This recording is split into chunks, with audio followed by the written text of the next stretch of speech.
A good realtor will spend 3 hours a day calling.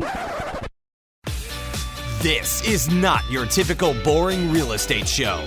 This is real estate marketing redefined, uncensored, and unedited in what's working today in the market minus the fluff. This is Real Estate Marketing Dude, because just having a license isn't enough. Now please welcome your host, the unprofessional professional, Mike Cuevas. What's up, ladies and gentlemen? Welcome to another episode of the Real Estate Marketing Dude podcast. What's up, everybody?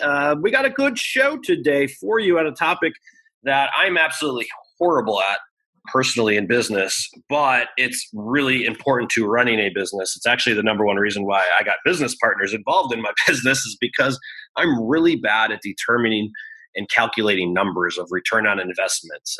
It's a topic that we see quite a bit in the real estate industry space. A lot of times people are like, what is the ROI I get on video and content creation a lot? And that's something that's impossible to really track because it's all about your personal brand. However, there are a lot of things that are trackable, things such as Zillow leads, such as autoresponders, a lot of metrics you can track today. And in many businesses, in every business, it's the most important part of running a business. If you're not turning profit, and so many people I see spend so much money. You guys would be amazed at the amount of teams across the country right now that you would think from the outside are very profitable. They're making a lot of money per month. But when you actually look behind the scenes and their numbers, they're like netting like $2,000 a month and they're risking like $150,000 a month. So I get a call a couple of weeks ago. Our guest comes on, someone reaches out, yeah, talk to this dude. He's built out a brokerage. We speak before we get on the show here, and he's like a numbers guy. So I think what we're going to get today, guys, if you're looking for ROI numbers, how do you calculate these figures? How do you run your damn business like a business? This is a show for you. So without further ado, let's go ahead and welcome our guest, Dan Rochon, to the show. Rochon? How do you want us to pronounce it, buddy? Whatever. Rochi is what they called me in high school. Roach? I like Roach. We could go with Rochi too. I like that. Rock on, Rochi. I say Rochon, but I'll whatever you got for me. Rochon. All right, we're going to roll with that. Dan, go ahead and tell our listeners a little bit more about yourself, and let's get rolling. Yeah, Mike, thanks for inviting me today. And I completely agree with you in regards to the business aspect of real estate sales that so few agents actually, even contemplate.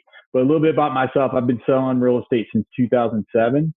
And so I got into this market at a tough time. Apparently it was a tough time.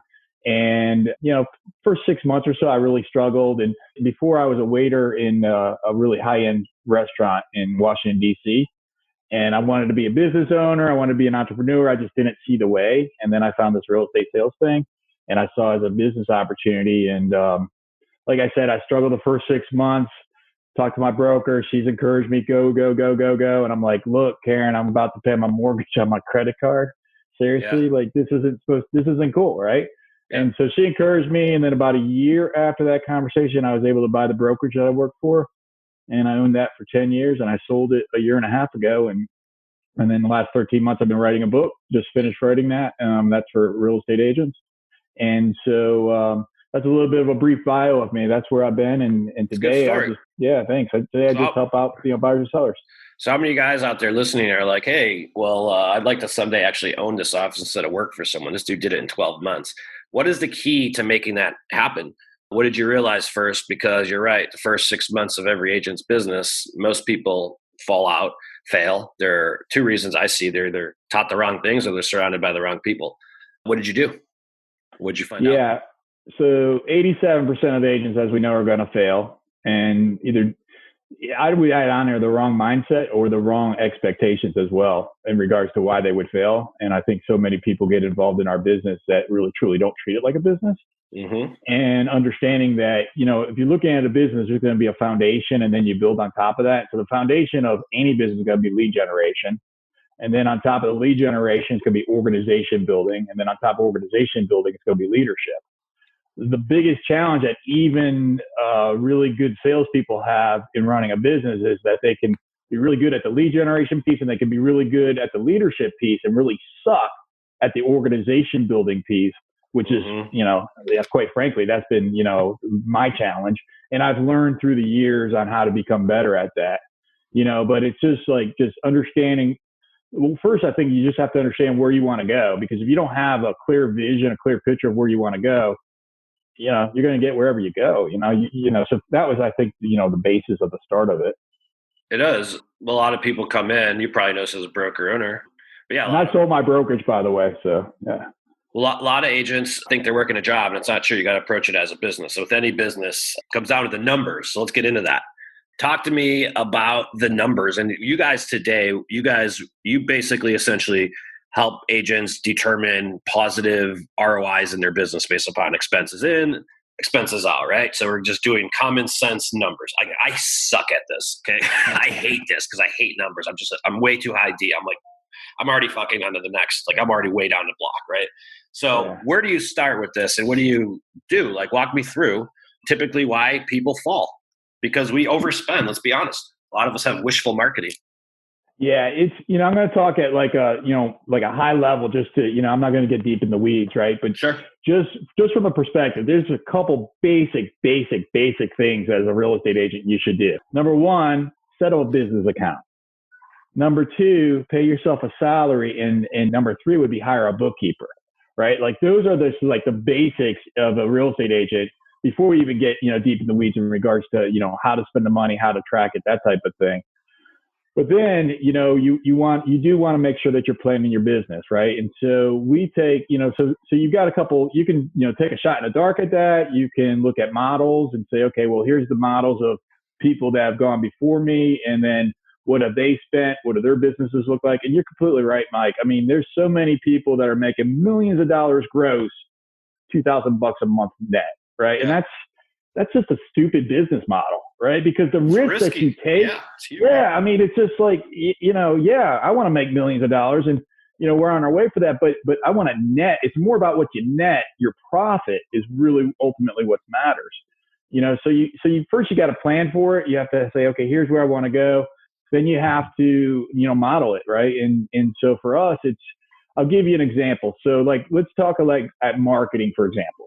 All right. So if you're going to do marketing and let's say you do a transaction, what's your average commission in Chicago? I don't know what it is. In Chicago, when I was still there, it depended. The older I got, the more money my friends made. So my commission, by the time I left, it was more like 500 to 600,000. I would say it was my average time. And you're in California now, is that right? Yep. All right, cool. Yeah. All right. So I figured Chicago would be all right. So let's say 10,000 is your commission. Yeah. And if that's all right, just to, make it easy math. And so and for some people across the country, it's 5,000, right? But whatever it is, take 10% of that, put it into a bank account. Call that your marketing bank account. Now, here's the mistake that I see a lot of agents make. They take that marketing bank account and then they will, they'll put $1,000 in there, and then they'll spend that over 2 or 3 months, and then they'll say it doesn't work. Well, what you have to understand is that marketing is an 18-month process to be able to optimize it, right? You'll get a return, around 6 months in, sometimes a little bit sooner, that depending on how you're spending your money, but you're not going to really optimize the marketing dollar until you're 18 months in. So if, for example, you want to spend $100 on marketing a month, then you would want to sell $18,000 in gross commission, put $1,800 into an account, and then you only spend $100 a month, no more than that, right? So that tells you how much money that you can spend. So it's like really simple math that a lot of agents really struggle with, Dude, so I'm going to do that with my own business. So 10%, do you see that across the board? Or are you talking specifically in real estate? No, it's gonna be different for what business that you're in. Okay. That's the thing with that. Depending on what your business is, there's going to be metrics and models. So we just did this thing on ClickFunnels, and I was talking to my business partner, and he's a master at the ClickFunnels. And when I started going through there, he kept telling me, he's like, Dan, the long-term investment, right? Like, what's the return on the long-term investment? But nobody could tell me what the models were. Nobody could tell me if you spend $1 in, you get $1.10 in return. Yep. And I asked that question of, I don't know how many smart people. This isn't real estate sales. This is different. This is, online marketing sales. And I asked that question of so many very, very smart people, and nobody could give me an answer to it. Dude, I don't know the answer to mine. I'm bad at metrics. I'm horrible at metrics. You'd think I'm an attention I'm an attention whore. Like, I'm good at creating attention and buzz. I've always attracted business. I guarantee you I would have triple the amount of sales if I follow your advice. Just because, and I'm actually in the process personally of doing this in my own business, but you're right. Sure. Nobody, and on Shark Tank, it's the same thing. Well, most of them do know, because you see Mark Cuban on Shark Tank be like, all right, what's your customer acquisition cost? Which is what we're talking about here. Yeah. And a lot of people are like, it's a good question. How do you spend money without knowing how much it's going to cost you to actually create positive revenue off of that money being spent is what we're talking about, folks. So have to look at your business like that. Zillow is a really good example of this, like, because you know how much you're spending every month or any set monthly fee when you're buying leads or buying business. But I see a lot of people don't know their numbers. But even with Zillow, though, if you take that from, you know what you're spending this month, right? But how many agents are going to sit there and say, because what we know that online, Zillow's going to actually be higher than this, right? But just an online internet lead, not Zillow, you're looking at a 1 out of 100 that you're going to close in 90 days. Yep. But here's the piece that agents miss. You're looking at a 3 to 5 out of 18 months that you can close. True. Right? So instead of sitting there and putting systems in place to follow up with that other 2 to 4, what an agent does is they just let them fall through the cracks. They get into somebody else's system, and then they just keep spending the money to get the 1 out of 100. Right? So when you're looking at it like that, your acquisition cost is huge. Correct. Right? You could take your acquisition cost if you put the proper systems in place and follow up with them through time and be able to, cut it by 75%. Folks, there's in marketing world, you always hear this term sort of get thrown out there, and they say it in some way, shape, or form. Forgive me if I butcher it, but they say the company that can afford to pay the most for the customer is the one who wins in the long run.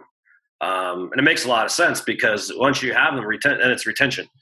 When you say marketing and lead generation or putting 10% back into your models, what kind of systems were you guys running doing it? Were you putting it into your database? Were you doing client events? Like, tell me more on that end, just so we see what your definition of marketing is. I got 3 main pillars of business. All right. So 1 is my sphere of influence. 2 is my larger database, and 3 is internet leads. Okay. So when we look at the larger database, I've got 12,000 people in that larger database, and we've got about 650 people in my sphere of influence database. So we allocate a certain amount of money to spend to that. And then in addition to that, I've got 5 inside sales agents, and we pay them from the marketing budget.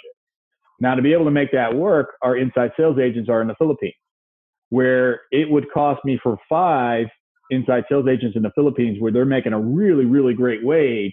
It would cost me less than about a half of an inside sales agent sitting side by side me in my office, right? So that's a way to be able to manage your expenses smartly. Now, to be able to lead 5 people virtually, you actually have to lead. What you can't do is just sit there and say, hey, look, go call these people and, you're going to rock and roll.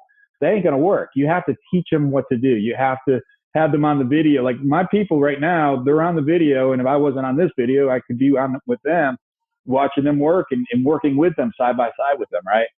So you stream it live? Yeah, we do. Yeah, we do. It's always on there, right? So I'm Google Hangouts, and like I'll jump in. I don't lead generate every single day just because I've got a lot of different, priorities. Because, for me, it's about focusing on like your most important activity. And at first and always it's lead generation, right? But then as you start building a business, it starts becoming more leadership, more training, more leading, more motivating, right? And so it's more useful for me to spend my time recruiting and selecting an agent to come work with us than it is me going to find a listing, because that listing is going to pay me $10,000, and I'm really grateful for that. That agent, we're going to earn together a couple $100,000 a year, right? And there's going to be profit coming into the company from that couple $100,000, and that is much more profitable. And it takes me just as much effort to find either one, right? So that's the way that the systems work. So, but here's one thing. I don't know if you guys got this, but out of the 10% he's saying, whatever the amount is, okay, let's say 10, 20, 10%, whatever, he's segmented the different sources of business and allocate it accordingly. So like, and I don't see anybody do that. Realtors, either when they think of marketing, they'll put it all in Zillow on a bunch of strangers they don't know, but then they totally neglect their referral sources and their SOI. And they don't spend any money on that audience. And that's why, clients cheat on their agents all the time. right? Is because they forget who the fuck you are. You stop talking to them, guys. Like 80% of buyers forget their agent's name in 6 months. You don't make a referral-based business. And I love you say that because I'm all database. I'm all a database guy. But what is your difference between your SOI database and your database? So the database, we market to them once a week with a video. So we do a Q&A video, and we segment that into real estate agents and then everybody else. So the real estate agents would be something like this video that we're doing right now, that would go out to the real estate agent. Everybody else, it's going to be, like, okay, let me talk to you about what's actually shifted in the market over the last 6 weeks because of the quarantine, right? Like, here's how the market's different today than it was before, whatever the case may be. It's going to be something that's going to be acute. The normal questions that people will ask me on a day-to-day basis would be what we do. So that goes out to that database once a week. We call the larger database once a quarter, though we're not quite getting there yet because I need to hire 2 more inside sales agents to be able to get there, to be able to be calling them 4 times a year. And then in that large database, there's 1 of 3 people. They're either the sphere of influence, they're the agents, or they contacted us to buy or sell in the past. So if somebody contacted us to buy or sell in the past, we're going to solicit them to get in action today. If it's a sphere of influence, we're going to invite them to the next client appreciation event. We do 4 of those a year. If it's an agent, we're going to invite them to a webinar that we teach every single Thursday afternoon. And so that's the way that we treat the big database. The smaller sphere of influence past client database, we do all that. Plus we do the client appreciation events. And then plus I will personally call them 4 times a year as well. Plus we touch them on Facebook, that type of thing. Love it. But you have systems. And each one of these messaging or content or they cost time and they cost money because now you're employing people to leverage your time, right? This is great. I love it. All right. So we went to the 10% route. What else on the income? There's another 90%. All right. So 10% is going to go to marketing. About 14% is going to go to staff salaries. And so the way that we actually have it broken up is some of our staff is actually allocated through our marketing budget. So the inside sales agents, even though it's staff, we're paying them from that 10%. So then that leaves us with the client care, the runner, the director of operations, the staff that keeps us, running and doing all the paperwork and making sure that I'm calling who I'm supposed to be calling, right? Because I'm like going, a million miles an hour, a minute probably.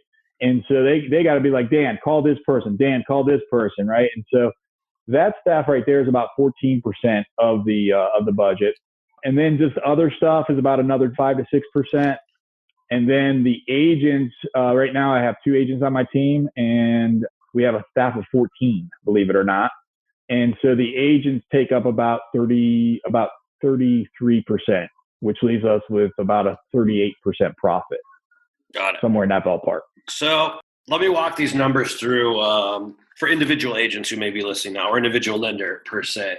All right, guys, let's break down the 100%. So basically tell me if I'm following this correctly. Yeah. 10% is going to go through marketing. You're going to divide that up amongst different things. Okay, that's number 1. Would you agree that's probably the most important expense? Yeah, if I'm going to go high on any number, it's going to be the marketing, and I'm going to take it from someplace else. And now, historically, I've gone high on staff. Now, I fixed that by going virtual because the 14 people that work for me, 11 of them are in the Philippines. So, folks, I want you guys, because I already know what they're going to be saying. They're like, well, I don't have anyone that works for me. Well, he's saying that 14% could be used to hire that VA. You could use that in any which way, shape, or form, and you're really leveraging time and all of that at that point. So you got to look at that from a business owner. For example, I'll throw my own shameless plug in here. It's my show. I could do that, right? You could hire a freaking real estate marketing dude, and we could do all your damn video content creation for you, bro, and we'll market your database. That's a good investment. But buy 2 today. Yeah. And it makes sense because if you even look at a restaurant business model, the margins, it makes sense. Most businesses tend to work off of an under 40% net margin. Even the restaurants are 10 to 20%, even lower than that. Oh God, lower than that for restaurants. Yeah. So, restaurants are 5%. But you're running it as a business though, and you're treating every aspect based upon the duties you need to perform, the actions you need to take, and associating a cost to that. That's what I like about this. You have a cost associated with everything that goes on in your business, so you can measure it and do an ROI. Yeah, Mike. So you're right. So a lot of agents are watching this right now and they're like, okay, that's here and I'm here. So if that's you watching this right now, then look at it like this. Just look at that as not necessarily the end point, right? Because I'm still growing, right? We're still going. But look at that as maybe a future point. Mm-hmm. And then where you are right now, because when I started, it was 1. So it was 100% to me, right? And I paid my broker some money as well, right? But then as it evolved, I realized to say, okay, well, I have to take some of these tasks and I have to get them off my shoulders, right? Because I'm not getting paid enough money to go out and hang signs or lock boxes, right? And so then, I would hire somebody at a lower wage that would allow for me to do the dollar productive things. So if you're concerned about hiring somebody, you only have to invest 3 months. Because the reality of it is, because a lot of people, and particularly if you go virtual, right? So think about it this way. You can get a virtual assistant in the Philippines, like a entry level for about $500 a month. Yeah. Okay. So that's $1,500 that you would be risking on one virtual assistant, because if after 3 months, if they haven't given you a return, then they're not the right fit for you, or you're not the right leader for them. Right. So either you're not doing the right thing or they're not doing the right thing. But either way, after 3 months, if you're not getting a multiple of the return, you shouldn't continue being in business with them. Well, let me ask you this question as an agent, because I know a lot of agents would be like, well, I'm not going to spend, and this is all mindset, you guys. This is what I think Dan was referencing when he said the most important is mindset, because this is what every agent say. I'm not going to spend $25 to have someone put up a lockbox. You guys, if you don't think your hourly wage is worth more than $25 an hour, you might as well go get a damn job at Subway and become a sandwich artist, because that's what you're making. You got to value your time. So how does someone overcome that? Because that's how a lot of people think. I'm not going to outsource that. They don't realize that what they could be spending that hour of time could actually be a money-making, income-producing activity, is what you're saying, right? Yeah, you get two sides of that also. So you get the other side of that where you get really productive agents. And when I used to own a brokerage, I would talk to them all the time, and they would be tapped out around, in my market, around 36 to 40 transactions a year. Makes sense. Okay. But they were working 18 hours a day. They were working 365 days a year, right? And they were just working nonstop, and so because they wouldn't leverage, and those are people that really want that control. It's all right. We can bring them on. We can bring on more guests. It's cool. It's for my podcast editor. Hey, folks, we're live on quarantine. So if you hear that little kid in the background, that's real life. That's cool. Keep carrying on. I'm listening. Where was I, man? I got distracted. You were talking about the agents and them being not valuing the time. Right. So you could get two sides of that. You get those agents that think they're really, really doing well, but they're not. What kind of life is that, right? Because they don't take the time to sit there and say, well, let me leverage some of this stuff off. Right. I don't have to be that control. I'll call it control freak. Right. I'll call it. Right. Yeah. And then the other side of that is that agent that's riding that roller coaster. Right. And so they're lead generating. They'll do 1 or 2 transactions every 3 months and be like, woo, yeah, awesome. Right. But then, oh, crap, I forgot I wasn't lead generating during that time that I was, servicing those clients. So what if you could, instead of spending that time servicing those clients, in doing the CMAs, doing the market analysis, filling out the paperwork, getting your buyer contracts ready, getting your listing contracts ready. What if instead of taking your time doing that, you could spend your time continuing to find more business, right? Because when you can get a relationship with that concept, you can feel good about that concept, then you'll get off that roller coaster. Makes sense. So that's really the way that I think the agents have to think about this. Yeah, it is. You're right. And it starts with mindset, you guys, because you can only make that decision with the right one. And then it's really just based upon a decision you make at the end of the day. That's it. Yeah. And here's the thing. If you're concerned about money, partner with an agent in your office and hire one virtual assistant, right? Because if you can't afford $250 a month for somebody to help you 20 hours a week, then there's another conversation that you might be having with yourself. Yep. Right, because that's a pretty low investment if you really understand that this is a business. Yep, makes a lot of sense. I think you really took everything and sort of simplified it for us. Any closing thoughts that you have, and then we'll go ahead and open the floor so you can let people know how to reach you. Yeah. So really, I think the biggest thing, Mike, is like I said, treat your business like a business. Have a clarity on what your goals are. Understand, why you're doing what you want to do. And if, they say if your why is big enough, your how will show up. But here's the deal. That's true. Because for the last couple of years, my why was to build my mom, who's just turned 73 years old, a house on my property. And quite frankly, when I had that vision 5 years ago, I didn't see the pathway. Okay. And because I understood that here's a woman that birthed me, right, took care of me for my first couple decades. Well, I want to, it's like I want to pay her back now. I want to take care of her.